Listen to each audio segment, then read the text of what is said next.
फिर राहुल गांधी जी, भ्रष्टाचार की अम्मा तो कांग्रेस पार्टी है, क्योंकि कांग्रेस पार्टी यहाँ है ही नहीं। कांग्रेस पार्टी चुक गई है, खत्म हो गई है, खोखली हो गई। कांग्रेस मुक्त भारत देश बन रहा है, सपा बसपा मुक्त उत्तर प्रदेश बन रहा है। मेरे प्रधानमंत्री जी के बारे में श्री राहुल गांधी जी बोलते हैं कि माननीय प्रधानमंत्री जी भ्रष्टाचार करते हैं। आप बताओ, मोदी जी भ्रष्टाचार कर सकते हैं क्या? कोई मोदी जी के बारे में ऐसा सुन सकता है क्या? श्री राहुल गांधी जी, भ्रष्टाचार की अम्मा तो कांग्रेस पार्टी है। मैं कांग्रेस पार्टी की यहाँ चर्चा नहीं करना चाहता, क्योंकि कांग्रेस पार्टी यहाँ है ही नहीं। कांग्रेस पार्टी चुक गई है, खत्म हो गई है, खोखली हो गई। कांग्रेस मुक्त भारत देश बन रहा है, सपा बसपा मुक्त उत्तर प्रदेश बन रहा है। 2024 का यह लोकसभा चुनाव ऐतिहासिक चुनाव है। याद केवल दिला रहा हूं, जब केंद्र में कांग्रेस की सरकार थी, श्री राजीव गांधी प्रधानमंत्री थे, उस समय इनके पिता श्री राहुल गांधी के संसद में खड़े होकर के कहते थे, हम 1 रुपया भेजते हैं तो 15 पैसा पहुंचता है। किसी को मालूम है ये बात? हरदोई और मिश्रिख लोकसभा सहित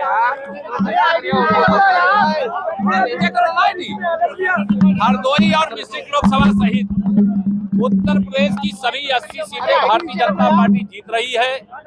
कल पहले चरण का जो मतदान 8 सीटों में यूपी की होने वाला है, वहां सपा बसपा कांग्रेस का खाता नहीं खुलेगा, उनकी जमानत जब्त होने की स्थिति है।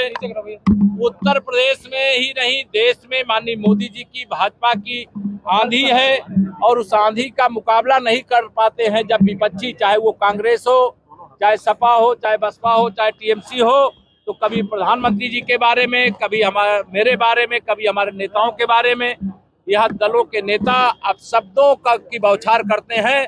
लेकिन मैं एक ही बात कहता हूं, तुम गाली दो, जनता उसका जवाब कमल का बटन दबा करके देगी, कमल का फूल खिला करके देगी। भाजपा के प्रत्याशियों को भारी मतों से जिताकर और सपा बसपा कांग्रेस के प्रत्याशियों की जमानत जब्त करा करके देगी। अखिलेश यादव ने कहा है कि बीजेपी की चला चली की बेरा है। राहुल गांधी की प्रेस कॉन्फ्रेंस में उन्होंने कहा कि भाजपा 150 आ रही है और अंडर करंट पूरे देश में आपको दिखाई पड़ रहा है। अगर उनको भविष्यवाणी नहीं पता है तो 2014 में जो उन्होंने भविष्यवाणी किया था उसका क्या हुआ? 2017 में भी श्री अखिलेश यादव जी और राहुल गांधी जी का गठबंधन था, उस भविष्यवाणी का क्या हुआ? 2019 में प्रधानमंत्री बनने का स्वप्न देख रहे थे मुंगेरी लाल का, उसका क्या हुआ? 2022 में 400 जीत रहे थे, उसका क्या हुआ? 2024 में भी खोदा पहाड़ निकली चूहिया, कांग्रेस और सपा का गठबंधन हो जाएगा साफ। वो बसपा का यहाँ कोई नाम लेवा नहीं है। भाजपा जीतेगी 80 की 80, विपक्ष की जर गई है पूरी रस्सी। अखिलेश यादव ने कहा है कि ट्वीट करके अखिलेश यादव ने कहा है भाजपा की अब चली की बेरा है। देखिए, मैंने अभी बता दिया ना, 4 चुनाव में अगर उन्होंने जो दावे किए थे उसमें एक भी सच हो जाता तो उनकी बात मान लेते।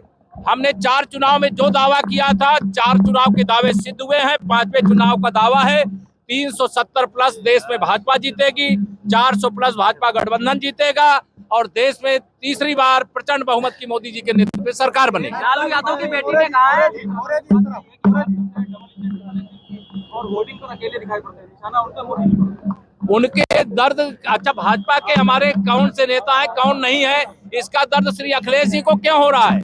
हमारे एक ही नेता हैं लोकसभा के चुनाव में, माननीय नरेंद्र मोदी जी, उनके नेतृत्व में चुनाव लड़ रहे हैं, और हम सब आज अगर देश और प्रदेश में सरकार चला रहे हैं तो माननीय नरेंद्र मोदी जी के कुशल मार्गदर्शन में चला रहे हैं। और इससे परेशान ना हो अखिलेश यादव जी, उनकी फोटो नहीं लगाई जाएगी, हमारे लोगों की फोटो आप इस मंच पे दिखा देना, फोटो खींच करके अखिलेश जी को भेज देना। रही है कि बीजेपी पूरे देश में डिटेंशन कैंप चला रही है, दोबारा से आई तो लोकतंत्र खत्म हो जाएगा। लोकतंत्र नहीं खत्म हो जाएगा, सपा बसपा कांग्रेस खत्म हो जाएगी। उनकी राजनीतिक हैसियत खत्म हो गई है, उनका राजनीतिक अस्तित्व खत्म हो गया है। वो सब आईसीयू में पड़े हुए हैं, ऑक्सीजन की तलाश कर रहे हैं, जो जनता देने को तैयार नहीं है। धन्यवाद। पश्चिम बंगाल में रामनवमी को लेकर जो है अभी पश्चिम बंगाल में हम लोकसभा जीतेंगे, आने वाला विधानसभा जीतेंगे। हर मंदिर में रामनवमी भविष्य में मनाई जाएगी, और ममता दीदी की शानदार वहां की जनता विदाई करने को तैयार है। धन्यवाद। हमसे जुड़े रहने के लिए हमारे YouTube चैनल को सब्सक्राइब करें और नई वीडियो की नोटिफिकेशन के लिए बेल आइकॉन को दबाएं। अगर आप ये वीडियो Facebook पर देख रहे हैं तो लाइक जरूर करें और ज्यादा से ज्यादा शेयर करें। धन्यवाद।